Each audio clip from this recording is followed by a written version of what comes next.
Edo nanibago kay Viancy. Viancy may ginawang hindi inaasahan. Sabay nating alamin. Isang magandang araw muli mga Kalingap, suportahan natin ang channel ni Kalingap Rab at Kuya Val Santos Matubang. Hindi nga inaasahan ni Edo ang sinuot ni Viancy sa mall. Tila nanibago nga si Kalingap Edo dahil iba nga daw ang pormahan ni Baby Viancy niya. Lalong lumitaw ang ganda nito sa suot niyang long sleeve at maong na skirt, bagay na lalong kinilig na naman si Edo mga Kalingap. Grabe talaga ang tinginan ng dalawa, tila nakukuha nila sa tingin ang isa't isa. Nasanay nga si Edo sa mga simpleng suot ni Viancy kaya ganito na rin ang naging reaksyon niya sa tuwing nagpapasexy si Viancy. Kahit sino naman ay magkakagusto kay Viancy dahil maganda ito at mabait na bata.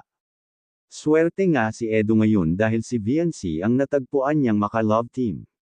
Kung maalala natin na in-interview si Kalingap Edo ay isa lang naman ang gusto niya sa babae.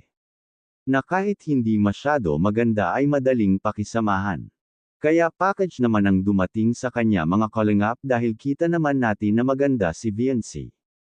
At napaka down to earth na bata at napakadaling pakisamahan, bagay nga sila ni Edo dahil humble din si Edo at mahaba ang pasensya, at na kay Edo na rin ang hinahanap ni Viancy na katangian sa isang lalaki. Hindi naman natin matatanggi na isa rin ang EDC na pinakasikat na love team ngayon sa Kalingap, kaya patuloy natin silang suportahan para patuloy pa rin silang magbibigay ng kilig at saya sa mga Kalingap supporters at lalo na sa mga sponsors.